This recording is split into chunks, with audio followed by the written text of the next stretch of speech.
Okay, hello.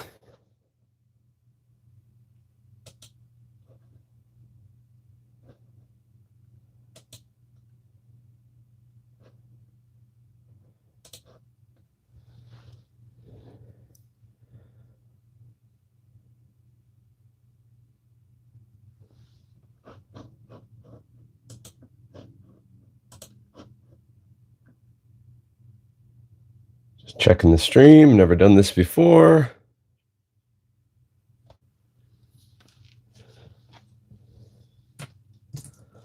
Give some folks a bit of time to join because I said 3:30.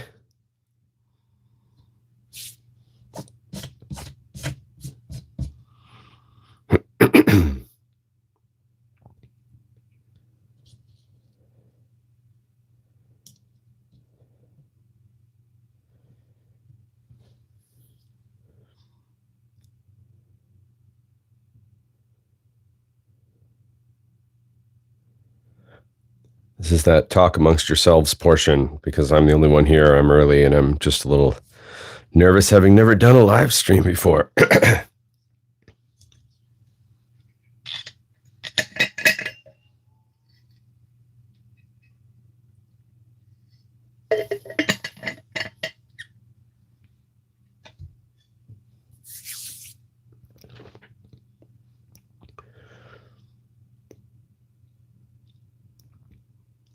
Hopefully the audio and lighting and everything is working out okay. We're going to work on this kit I have in front of me, the Synthux Academy Simple Touch 2. Very cool set of circuit boards. I was really impressed when I got this in the mail. And I've been excited to build it for a while, but I've been holding off until I had some time to really devote to it. So that's what we're doing today. I've got another one of their kits, the Audrey II Horrorscape synthesizer, to build at some point as well. So hopefully if this goes well, we'll do that again as well. I'm just going to leave a bit of a message in the chat for anyone who joins.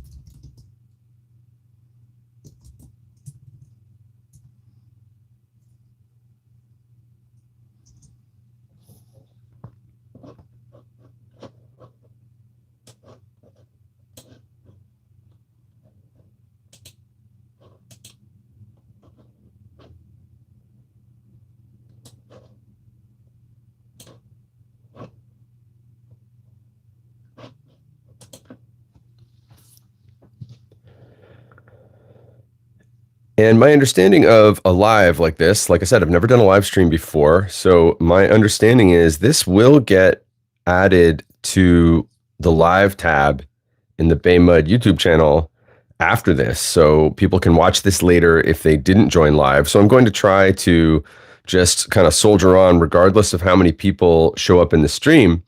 And we can rewatch it together and learn some stuff or ask any questions in the comments or the live chat. And hopefully we'll finish this in one sitting. Otherwise, I'll do it again later. But the goal would be build this cool kit from Synthux Academy, drop things, and then test it for a minute. And then I'm going to hopefully use it in some videos and do some cool things with the various firmwares that you can install on this kit. But if you're just joining or you're rewatching this, this is the Simple Touch 2 kit from Synthux Academy. And this is from the Netherlands. It's very cool. I mean, these circuit boards are just beautiful. Like I almost didn't even want to build this because they're so nice looking. My wife is an artist and she was so impressed when she saw these circuit boards, but that's what we're here for. Hey, we got someone in the chat. Nice to see you. Thanks for joining. So I'm going to start by laying out what we've got in front of us here and what I'll be using to build this thing. So I've got this blue mat that this is just something I see a lot of people have. I build a lot of pedals and repair a lot of synth gear or guitar gear. So I have collected parts and things over the years. So today we'll be predominantly using, this is all stuff that came from the kit and the Synthux kit that I got directly from them in this box with this wonderful wrapping paper. And it came with everything you need. The daisy seed is the brain that we'll be using today.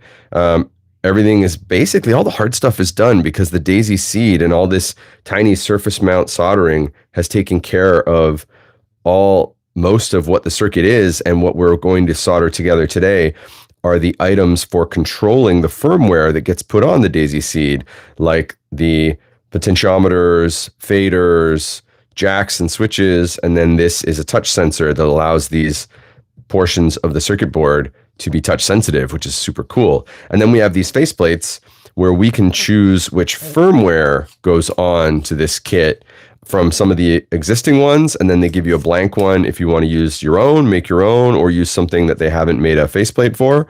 But already you've got a string synth, a bass synth, the Audrey II Horrorscape synth, and then this is an effects unit. There's also a looper. There's a drum kit. There's all kinds of stuff you can download from their GitHub.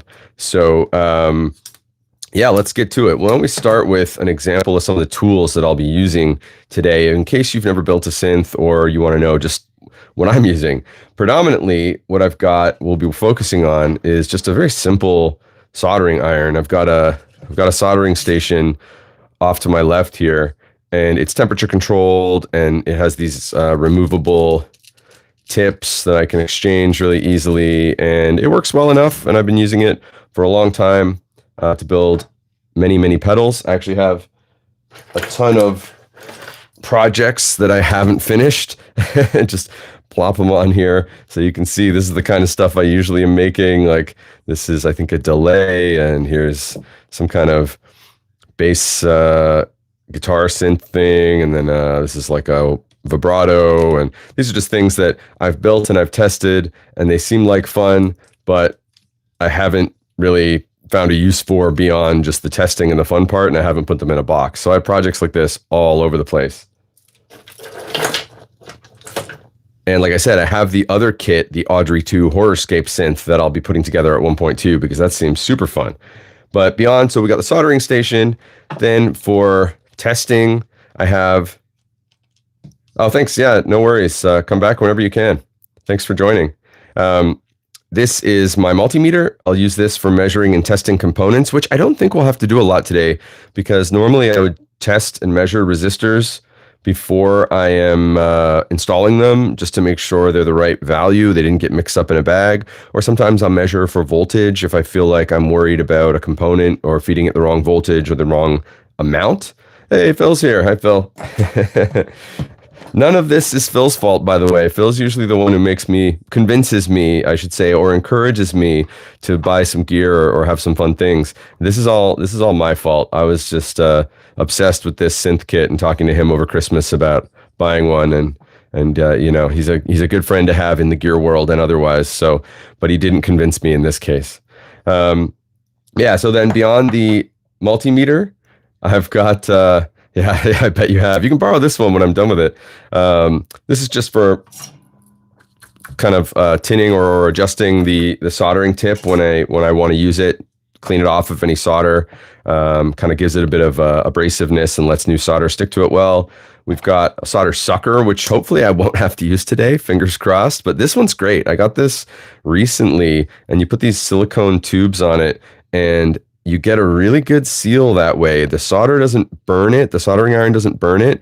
And then you get a really good seal and sucks it right back. I find this is really handy. Sometimes it sticks, the solder that you've removed gets stuck in there, but you just take it off or use some tweezers.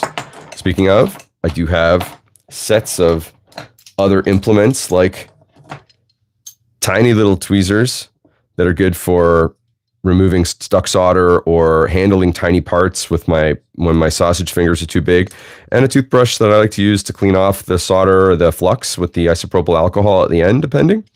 Of course, we've got solder. I'm making a lot of noise over here. Sorry, guys. I'm a little nervous. I've never done a live stream before, and you're all so kind to be here. One thing I probably won't be using today that I should and normally would, and I would encourage anyone else to use when they're doing a lot of soldering, is this like solder fume extractor. It's a fan that is basically a computer fan with a carbon filter, and I drilled holes in this box and added a power supply. And this will remove any solder. Oh, the film's vertical. Good, good. That's not on purpose. Thanks, Phil. Let's see if I can fix that.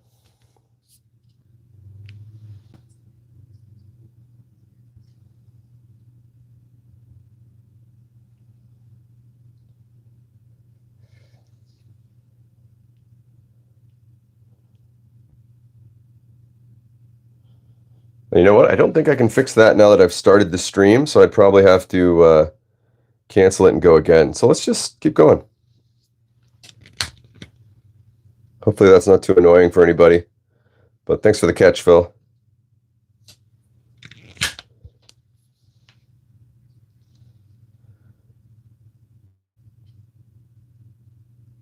It is funny that it must have been because that's how it started. And now it's going to be weird about letting me continue. Hopefully you guys can still see everything. Yeah, that's it. It's mobile first, right? We're doing the mobile first thing. Nope, let's press that button.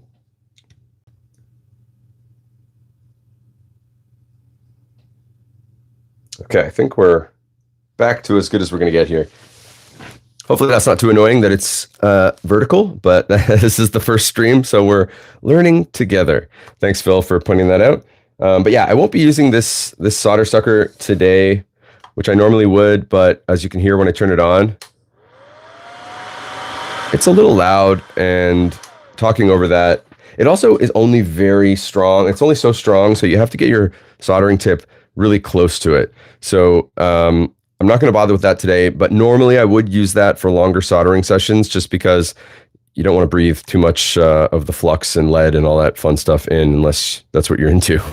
I've also got these robot hands, which I'll use sometimes depending on if I feel like I need a helping hand is what they're called, just for holding something, but we'll see how much of that I need to do. And I do have the Simple Touch 2 documentation open, so I can follow along, and I've read through some of the steps we're going to need to take. So why don't we just get started? And I know that we start with the female socket strips here. So I'll get those out of my handy little thing.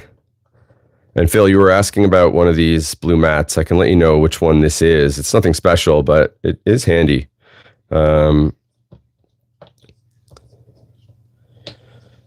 Okay, I think I'm just missing one. There it is. So these are our female socket headers, and these are going to go on this board. And then, awesome, yeah, it works. There's little magnets and little containers and things. Basically, these socket strips just go in. Let's make sure I'm in the right spot. Yes, okay. These socket strips go in here, and they're going to hold our daisy seed and our touch sensor.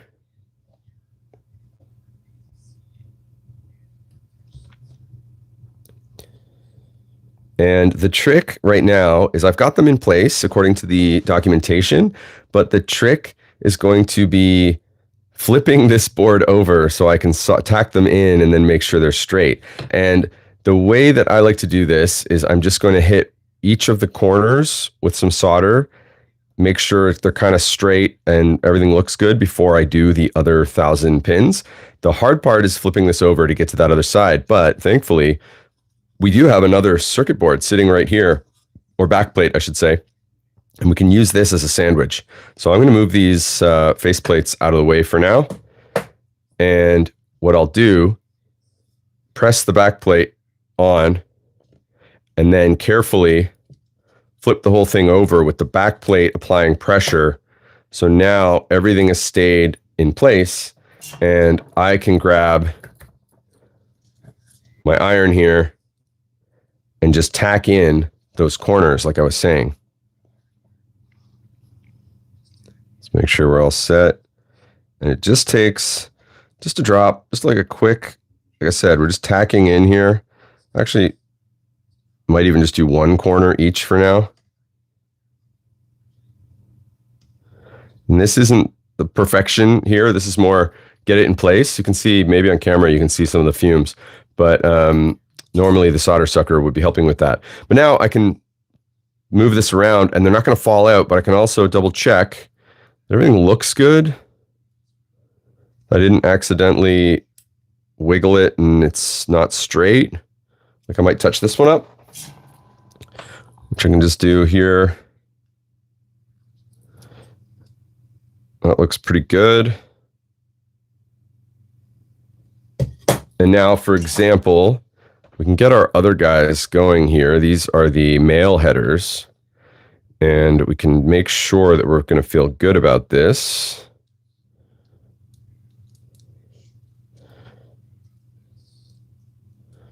By inserting those.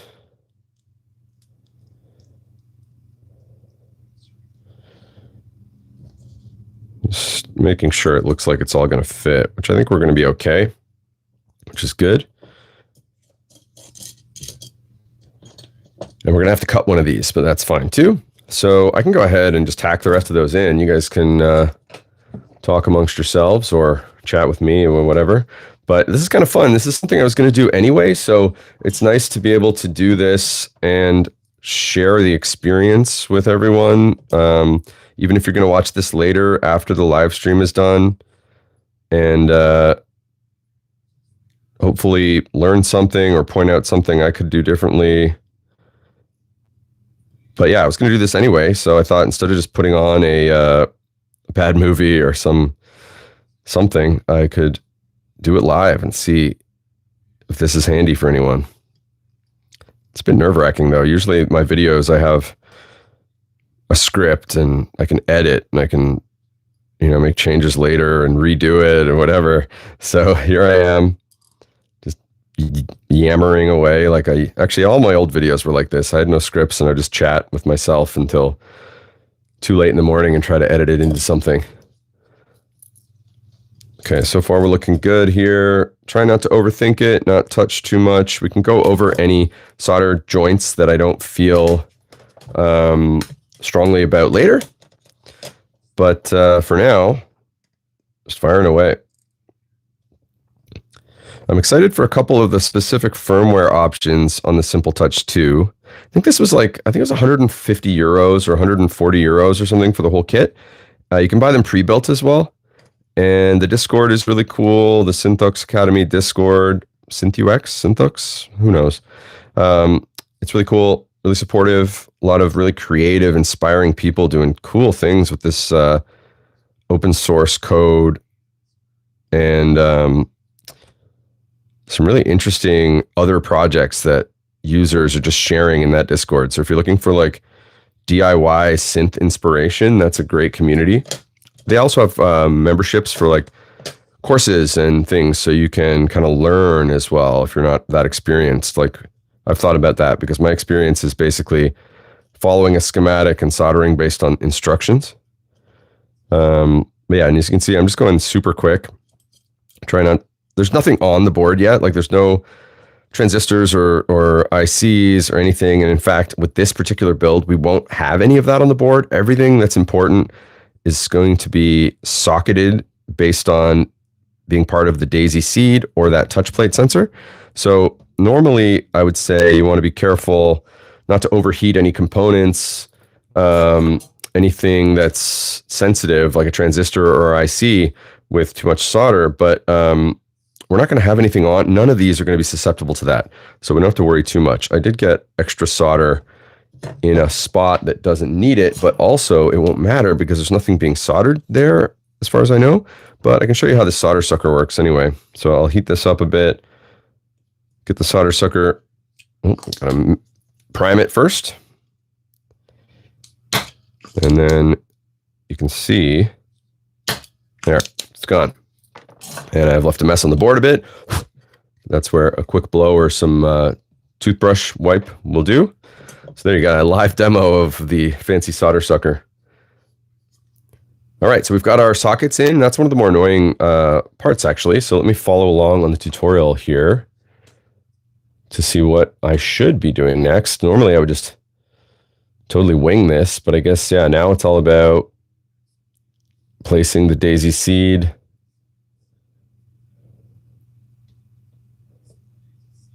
Making sure it all fits well.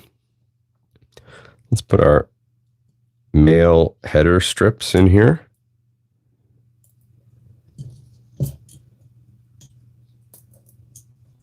Still making fun of myself that I did this all in mobile first horizontal view or vertical. Yeah, vertical view. That's the one. I never remember. It's like left and right. I can never remember which ones those are either.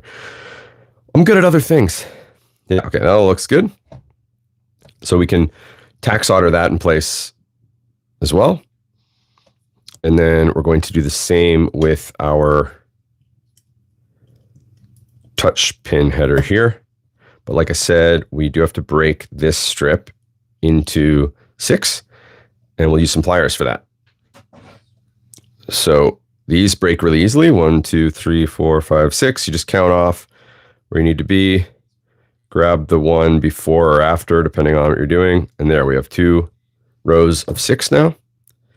We can put that in the middle because this touch sensor has 1 full row and 1 other row. Now, I think I've actually put that in backwards. So let me make sure orientation-wise. Yeah, okay. So this is why we don't solder yet.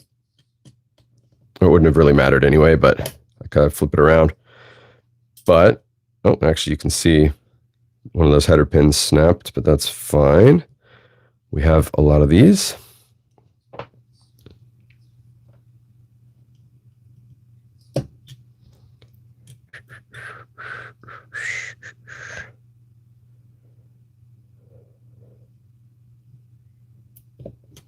Okay, so we're back in the game. Hey, we got somebody else in the chat over there. Hi, thanks for joining. Sorry, I'm vertical. Okay, that looks good. Now I'm going to do the same thing here and tack solder just a couple corners. Everything looks good. I'm just checking the documentation to make sure I'm not about to solder wrong, because normally I'm not talking and distracted at the same time. I mean, I'm distracted because I'm watching like Deer Hunter or some movie on the background. But, oh, hey, Russ, how's it going? The ideal Sunday. Welcome. I'm glad you feel that way. Nothing like building a synth on a Sunday or watching someone fumble their way through building a synth on a Sunday.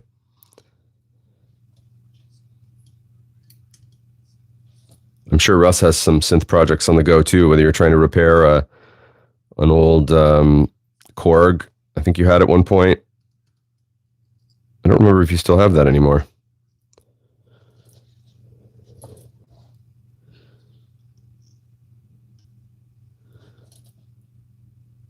Doing backups, all right. Backups are important. I lost the day yesterday with this old iMac that's in front of me crashing on me, and then I had to redo the whole system, but thankfully I had no files or anything on it. It's just a 2011 iMac that's kind of useless aside from putting movies on in the background of any projects I'm working on. Okay, this is looking good so far. I think I can go ahead now and tack all the rest of the stuff in. Oh, Akai AX60. I think I remember you telling me about that. I've always wanted to try one of those, but never had the chance. I think I see them come up every now and then secondhand, but they're one of those people either really want a lot for them or they don't want anything for them, and that means someone else grabs it before me. Okay, I'm going to skip all the stuff about soldering in the modular power supply headers because I don't need that. I'm still scared of modular, but Phil's trying really hard to get me into it. He's never going to get me, or he might. He actually is very close right now.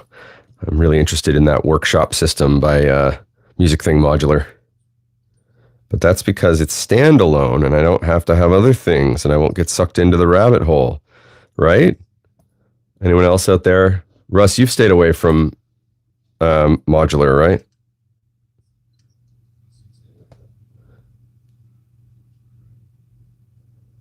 I haven't covered tricks specifically for tight soldering.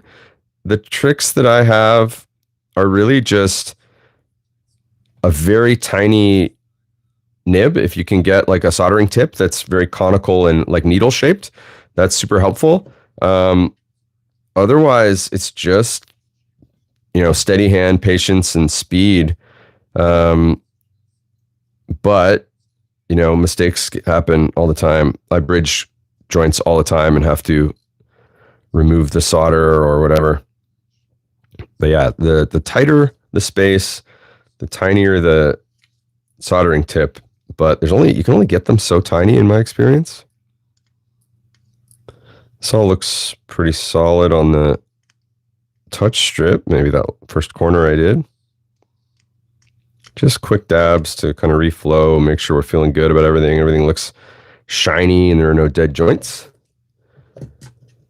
Which wattage? Oh, that's a good question. I don't know. I think my first soldering iron that I used for years and years and years was like a 35 watt Weller. And that was able to do all the temperatures that I needed for what I was doing. I think it's also different if you're working with leaded or unleaded solder. I work with leaded solder because it's easier. It's what I was taught on, and it's still accessible in North America. Whereas I think in some countries in the EU, maybe someone out there might be able to correct me, I don't think leaded solder is legal or purchasable as easily as it used to be. So unleaded solder is what people buy a lot now, and that can be harder you need higher temperatures. Now, watts to temperature is an equation that I don't quite understand or have the wherewithal to quite explain. But right now I'm using 370 degrees Celsius from my variable temperature soldering iron. Some people go higher, some people go lower. And Celsius to Fahrenheit is another thing that escapes me in terms of how to do that calculation or know which is which. But yeah, the old Weller that I still have that did really well for me was 35 watts, if I recall. And that was a classic unit. No temperature control, though. It was very much just plug it into the wall and it turns on and heats up in about 15 minutes. And you got to kind of be patient, which as I've gotten older, my patience has left me. So that's where I'm at. Yeah, I would say better. I think there's like someone said a good rule to me one time about this stuff that I'm not sure what that says, but I think it's probably about being mobile view, which is an accident, but we're here. Yeah, someone once told me a tip about buying tools, and it was you could buy like the entry level one first just to see if you're into it and you use it. And then the moment that dies on you or whatever, then go for the most expensive one you can afford, which I think has some merit. I'm still a bit cheap when it comes to certain tools and whatever. But to me, like I used that 35 watt Weller that my dad gave me from his stash for like 10 years and it still works. It's just the tips are a little trickier to change and the temperature wasn't controllable and took a while to heat up. So I actually bought this one I'm using now. It was cheap. And it was one of these, like probably a knockoff of another modern T100 or some other version. And it didn't have the power cable. Not all countries have 3-prong EIC cables or whatever. And it wasn't done right for North America because they just kind of winged it on I think I got it on Amazon. And I had to fight with them on that and redo that myself and make sure it was all grounded properly and wasn't going to do anything. But yeah, so I would say Hacko and Weller and a certain other group of brands are pretty solid if you're looking to get something good right off the bat. Okay, I feel like I'm pretty good on these two guys. And I think it says the next step is to remove the remove the daisy seed, but I think that might be in case, yeah, I don't have to do that because I'm not installing the modular power strip. Sorry, Phil, I see. You know what? The EMF grounding thing is something I've always been interested in and curious about, but I've never used it. I did have a spat of builds where I was accidentally killing these surface mount FV1 chips, which I now have a handful more. And I always wonder why that was. I was soldering in a humid, damp basement, in Toronto, and I always wonder if I'd been using EMF for grounding, would it have helped? But as of now, no, I haven't. I don't have anything like that. But I have looked into if I need to, and as of right now, I haven't made a call on that. So it's something that is always in the back of my mind. Like, should I just be biting the bullet and getting, one of those, either like the wrist straps, or there's I think something you can clip to your pads or whatever and go into the ground of your actual outlet. But no, I haven't done that yet.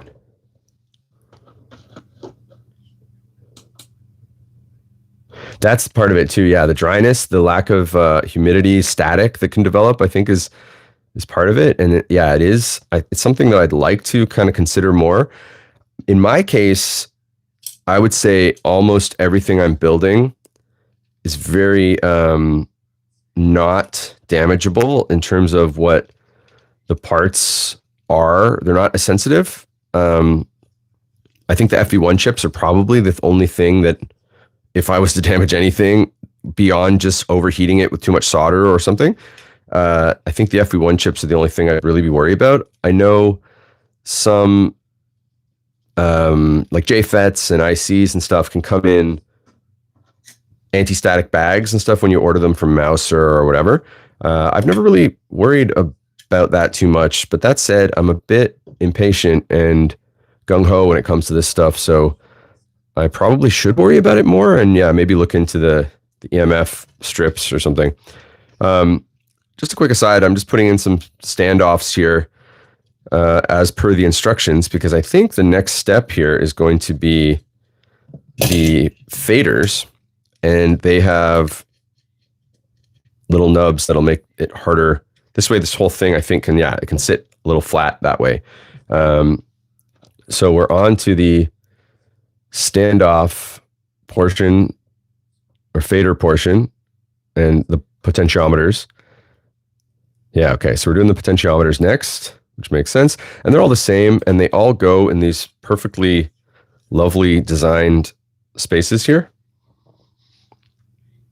And I believe I might have to, crimp some of these headers in just a little bit. But also, thanks everyone for joining. I see a bunch of you in the chat or viewers now, and I appreciate you taking the time. It's been a fun experiment running this channel for a while, especially taking it a little more seriously in the last year. So I appreciate everyone that's watched my rambly videos or left comments or whatever. So thanks for being here for the first attempt at a live stream where I've put it on vertical by accident. So so we're just trying to fit these potentiometers into these slots here, using these support pins to hold them in while the others grip into where we need to solder. So that's an example. And the way these boards are designed is so clever, because you can tell they're meant for all kinds of other things to go in here if you need. So I really like the way the Synthux Academy stuff has done, and they've been really cool to deal with. Thanks, Phil. It's been interesting to be there for the growth as well. We're almost at 4,000 subscribers now, which is insane to me. If you had told me that this time last year when I was kind of just getting into the swing of it, I didn't think I'd survive this long in the YouTube ecosystem, but here we are. It's fun, and it's really a testament to the cool community of folks that super creative, inspiring, and kind folks like the folks here that kind of encourage me mentally to keep going and do fun, weird things. And all the music and all the gear talk and all that stuff, it comes from a lot of inspiration from everybody else here.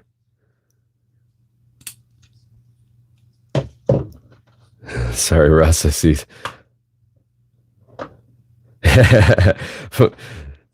Not yet. I get the only people reaching out to me directly are currently AI salesmen who want me to advertise AI music platforms because for some reason they think that makes sense that someone who's dedicated to making music with real gear would want to sell AI platforms.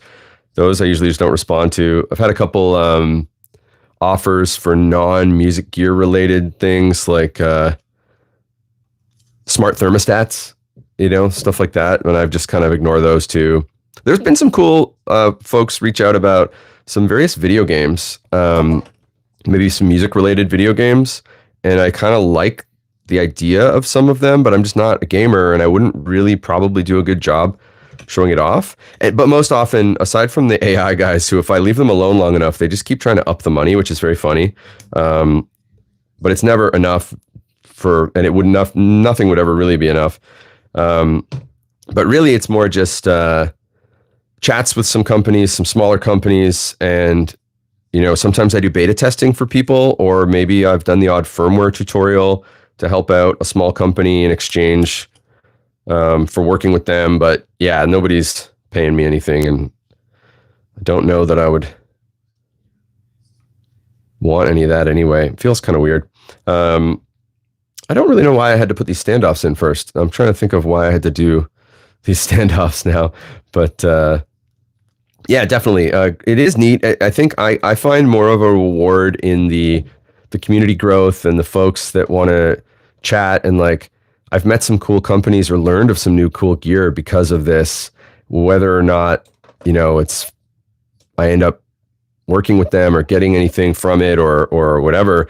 I've met some cool companies or people that make cool stuff, local as well, and also just awesome other musicians and things. Like folks in the comments are just so lovely and making their own cool stuff. And it's kind of like Bandcamp in a way. I feel like Bandcamp is a lot of other musicians buying other people's music, and it's not non-musicians. It's always musicians supporting musicians. I feel like at this level of YouTube, it's a lot of other YouTube folks watching and commenting and supporting each other's growth, which is kind of cool. It's very lovely.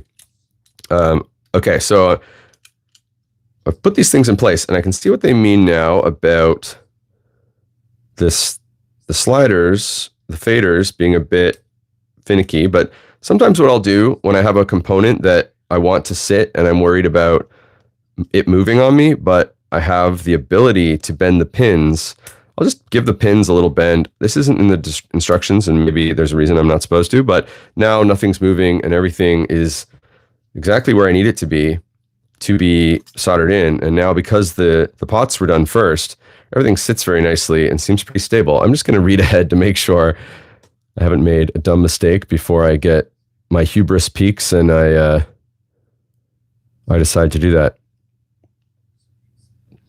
Oh, interesting. Okay, so they're telling me to basically pre-assemble the rest of the stuff, including the faceplate. And then it'll all be easier to keep in place while I solder. So that'll include these little jacks as well. The Simple Touch has, I believe, 2 mono inputs and 1 stereo output, if I recall. Let's see. Just going to read through a little bit.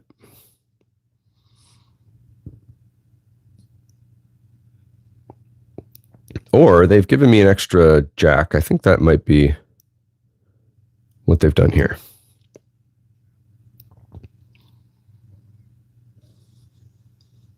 Yeah, okay. So either way, I'll know because this is a stereo jack, and as per their lovely design board, I can't put that in here.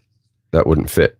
So this is for something else. This looks like it would go in one of the spots where the pots are, maybe in a different build, or maybe not. But either way, it's cool. It's an extra part that I'll probably try to use in the Audrey II kit that I have. But either way, we can see we've got our jacks here to put in. And again, the way they've done these boards makes everything kind of foolproof. It's really handy. Just put those in. They kind of friction fit. There's a bit of a tab that bends there. It's also, I don't know, as someone who's done a lot of soldering of boards, both good and bad, since the advent of like DIY pedals, it's really nice to see the growth and quality of a good thick circuit board with really nicely kind of created tracing and joints.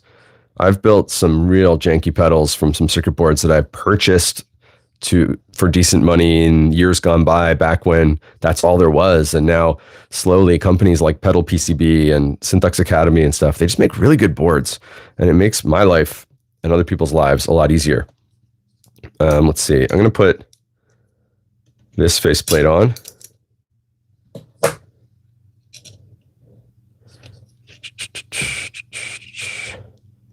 Well, that's probably why they had me put the stand off, because now it's all ready to go.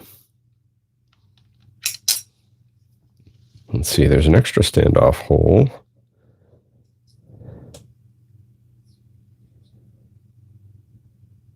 Okay, yeah, I'm just going to screw this standoff in, and then we can do some soldering. And then we're almost done, which is pretty awesome. And again, thanks to everybody who's stuck it out with me this far.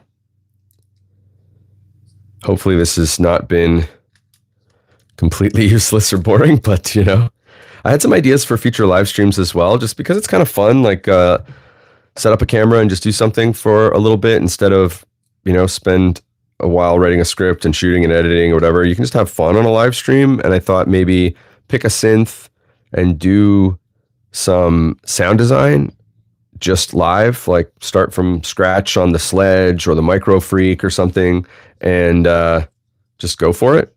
I thought something like that could be fun. So if you have any ideas, or if you're curious about what I might do on a future live stream, yeah, let me know what you'd think, what you'd be interested in seeing. I think I'm ready to flip this over, solder all these guys in. And sometimes I might, you know, prop something underneath if I was worried about movement there, but I'm not super worried in this case, so I'm just going to go for it. And like I said, normally with this much soldering, I would be using my fume extractor, my little DIY fume extractor, but it only works so well. The power supply is kind of further away than where I've put the camera, so it's a little tricky. But normally I would be using that just for not breathing in all the flux gas and lead and everything. But, you know, I'm doing this for you. But again, just quick. These pins are all pretty far apart, so I'm not worried about bridging anything. Yeah,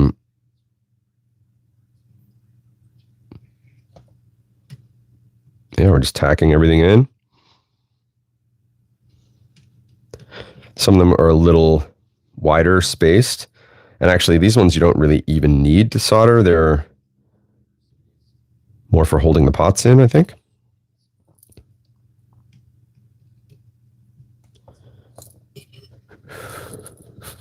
But yeah, I hope to do a video this week as well. I've got some fun ideas. Phil has inspired a new series of videos where he's going to lend me a random item in a box, and I'm going to open it, see what it is, learn it, and try to make something of it and decide if it's something that I want to buy or I should have bought if it's not available anymore. So I'm hoping to start that series. Phil's got we have a lot of overlap in the gear we do have because we have similar interests, or we've bought things at the same time, but he has some really fun, cool gear, and it's very awesome to have access to it. Even just going to his place, let alone him being willing to lend it, is very kind. So stay tuned for that if you're looking for what would I do with someone else's weird gear, and you know, at the end, do I feel like I missed out by not buying it myself?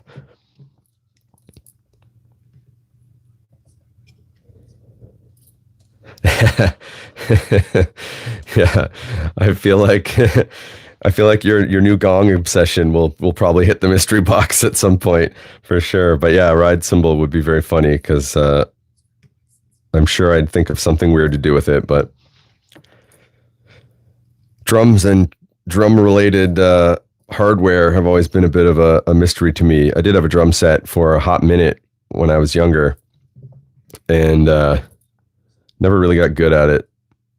I do like the idea of drums, though. It just seems like an efficient use of limbs.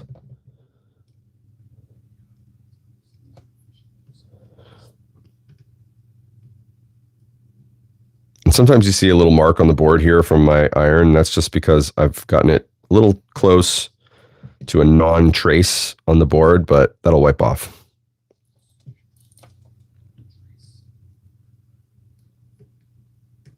Okay, so is that basically everything? Oh, the faders. I completely forgot the faders. And then I'll usually take a look at the joints a little closer after I'm done, just to see how I feel about each one, to make sure there's no cold looking joints or things that the solder didn't flow properly and they're not actually soldered in. You can usually tell if things wiggle or it looks a little dull. Inefficient use of limbs will be your autobiography, as long as I can inspire someone. Yeah, and okay, and I can see that this fader I didn't quite have lined up super properly when I tacked it in. So I'm going to see about applying a bit of pressure here, and yeah, there we go. So I pop that in, reflowed that joint, and that let me move the pin. So sometimes you get something tacked in and then you have to adjust it after, because that's just the way DIY home soldering works. So I feel pretty good about most of this. Might just give that another little pop there. Everything else seems pretty okay. Wipe off some spots, like I said. And then I think we can flash this and give it a try. I feel like, oh, I guess I'm supposed to put the back on. Oh, and there's toggle switches. I'm losing my mind. I'm way ahead of myself here. The toggle switches actually might be a little tricky. Doing toggles, they go right in here, by the way. There's little spots there. I don't know that all the firmware options use them, and I'm not quite sure. I think maybe the sandwich method might work here again.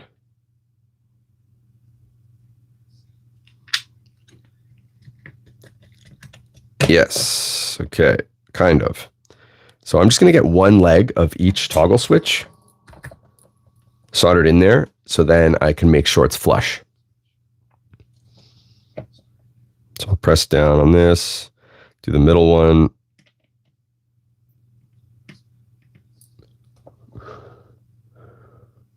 Yeah. Yeah, you're right. You're right. These guys that I never really paid attention to before, there probably are uses, better ways to do this. I'm still learning all the things about this mat. Sometimes I don't realize the parts that are magnetic. There are parts where I drop something and it just kind of stays like that. Like that one will bounce away, but right there, it's a magnet. It's kind of useful. The amount of screws I've lost in my life that would have been saved if I had had a magnetic mat before. Okay, so we've got our individual, that one looks actually pretty good. This one, I just want to adjust a little bit.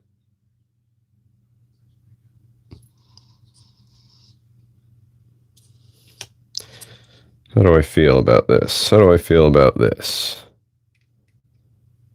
Okay, I felt it adjust.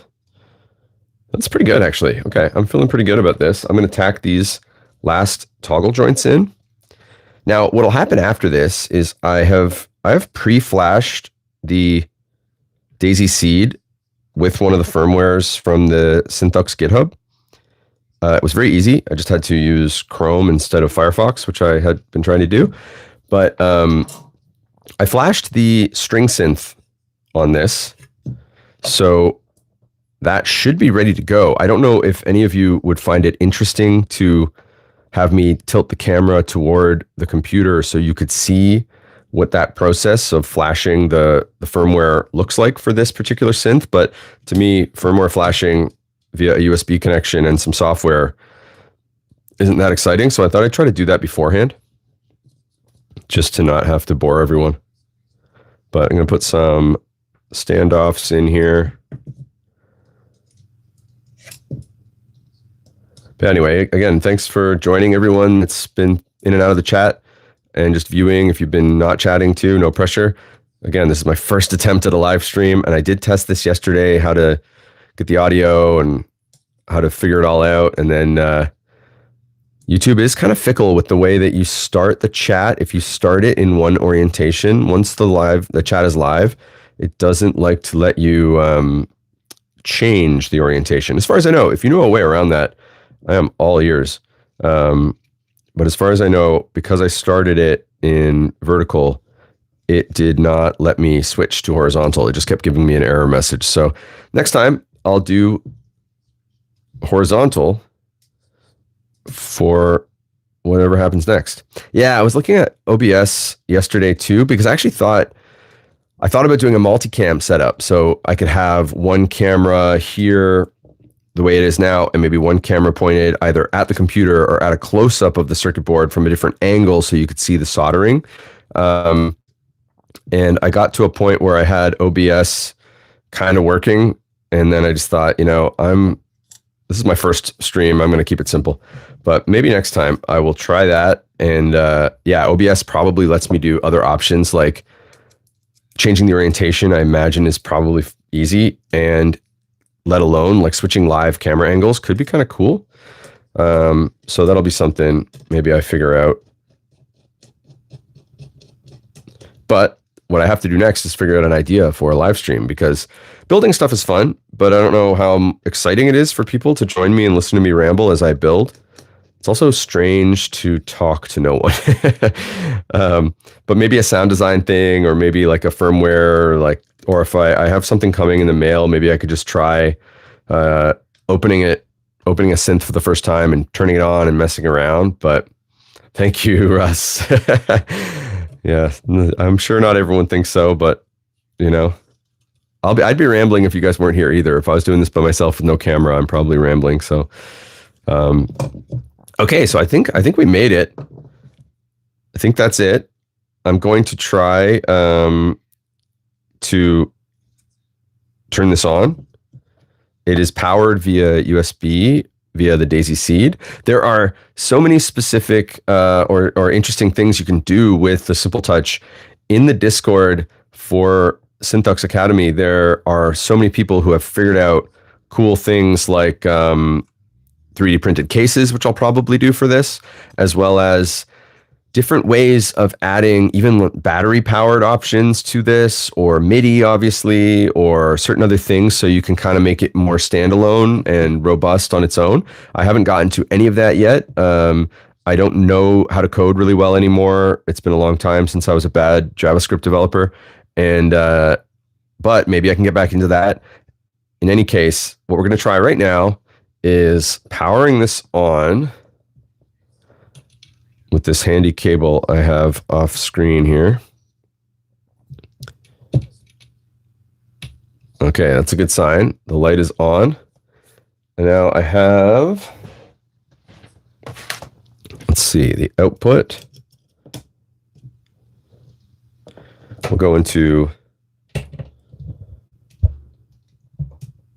the mixer here that's just off screen, or it's on screen. And oh.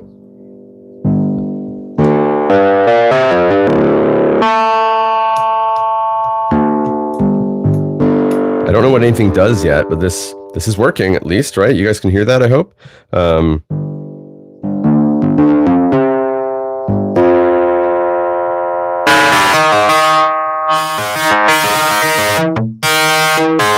Okay, so we have some attack and decay controls. This is like a Carplus Strong style string synth in this firmware.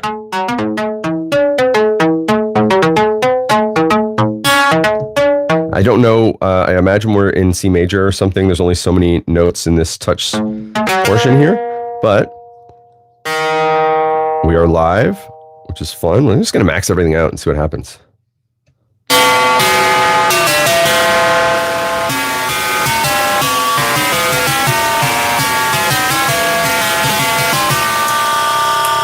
Well, that switch is doing something.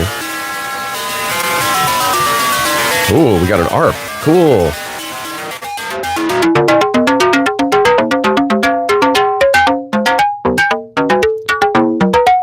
That's a good question, Phil. I don't actually know what it's. I know it's running something called String Synth, but is that based on one of the mutable ones? I'm not sure. They have done contests in the past where you can create your own firmware, and then the winner, it gets sent out to the community via GitHub. Or I think all of them do. I've seen a bunch of really cool things. And Russ says for that question, I think there is a way to use the USB MIDI and the Daisy seed here to connect it to a MIDI controller that has USB host functionality, I think. But I have to look into that a bit more. But that is my goal, would be with this type of thing. Yeah. Connect it with other devices for sure. There's also the firmware that I'm really curious about is a looper. There's a 3-layer looper firmware for this too that lets you bring and mix and do things kind of like the Pure Magnetic Lapse, which I have obsessed over and not bought yet. There's a bass synth firmware. There's just an effects firmware. There's it's a reverb, delay, distortion, I think. There's a drum synth firmware. These are just the ones that are easily available right on the GitHub page.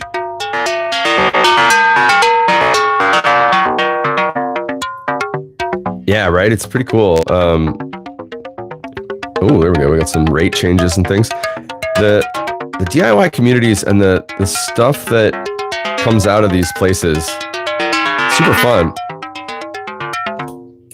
Okay, so that's the on-off for the ARP. Oh yeah, okay, so we have latching for the ARP.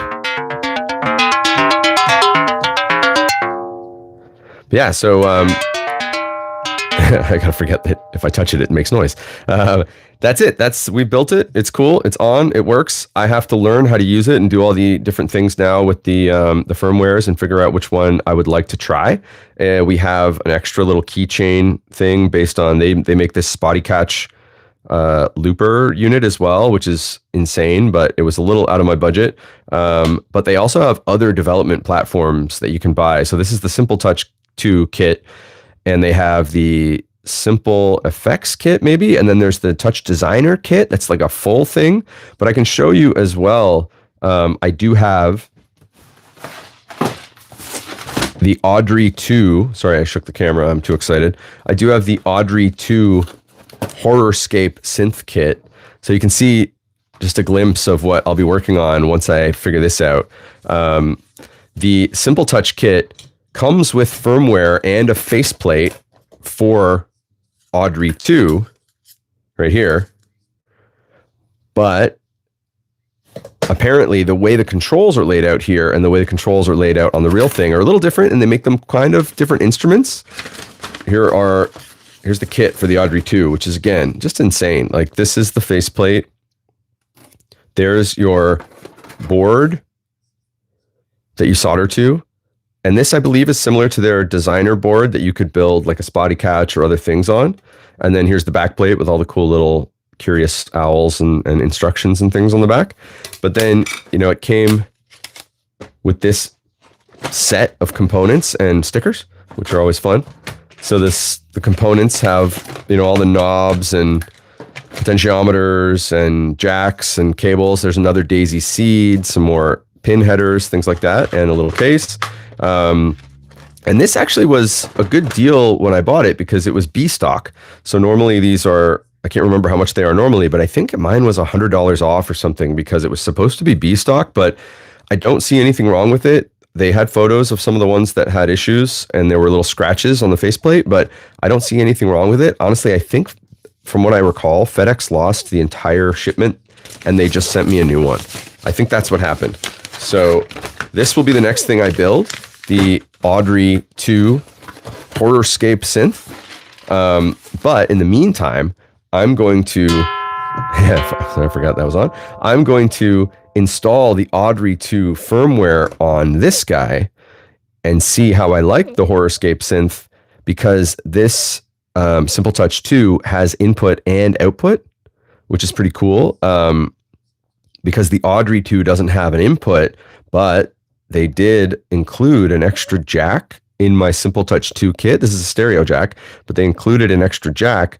So my understanding from the Discord on the Synthux folks is that it's pretty easy to add a line for the Audrey II Daisy Seed code to accept audio and then resonate around it and feedback and reverberate it. So that'll be something I'm looking forward to do at some point. I'm not sure if I'll build that one on a live stream, but if you found this at all interesting and you'd be curious to see me build that and test it live, I'm happy to do that because I'll be doing it anyway. So it's either that or I put on like, I don't know, Sopranos for the 100th time or something. But in any case, we've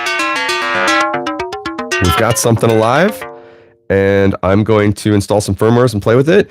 And then in the meantime, I've got another shipment of parts coming for Phil and I. We went splits on some parts from Tata Electronics to build some, he's got some drone things and weird stuff, and I've got some pedal stuff. So let me reach over here. My bags of unfinished things. This one is going to be, this is a, basically like the Earthquaker Devices Sun Life pedal. But these ones are unique designs made by just a guy on the internet. And he doesn't sell the pedals, he sells the circuit boards. So they're not clones of anything. It's just a guy's design that you can buy and build. This is going to be a really cool troglodyte reverb based on the Belton brick. There's the Accutronics Belton brick that'll go in here. And then this will have 8 knobs to control saturation and decay and all this cool stuff for a digital reverb that'll be good for guitar or mono sources. And then the same guy made this. This is a tape delay. It's kind of based on old tape echoes. And this will be another one that's great for my pedal board, for guitar stuff, or could go in conjunction with something like this, or the Micro Freak, which is a mono synth as well. So lots of cool stuff that I'll hopefully be building soon, now that I've cleaned up the desk a little bit so I could do this live stream, because otherwise it wasn't really fit for being inhabited in here. But it's a good excuse. You guys give me an excuse to clean the room every now and then. This is a different desk than normally you would see in my videos as well. This room is where I do soldering or drawing or 3D printing or whatever. There's all kinds of sketching supplies everywhere, and this is kind of the room where I do things that don't usually become music. They're more just the builds and the repairs and the drawings and paintings and stuff. So I appreciate you being here for this little experiment, and together we made something fun and weird that I have to learn now how to play. And if you want to know more about the Simple Touch 2 or Synthux in general, or the Audrey II that I'll be building, or any of the other pedal projects I mentioned, or any of the tools I've been using, hey, thank you very much. Yeah, if you want to know any more about any of the stuff I've talked about, thanks, Russ. Yeah, take care. Hopefully see you in Kara soon. Let me know in the comments if you want to know any of this stuff, anything more about any of the stuff I've been mentioning, or if you have any questions about the tools I've been using today, or if you have advice for how I could do all this stuff a little better. And thanks, Phil. And otherwise, I'll be doing a weird jam this week, I'm sure, and I'll catch you in the comments over there. So thanks a lot, everyone. Take care.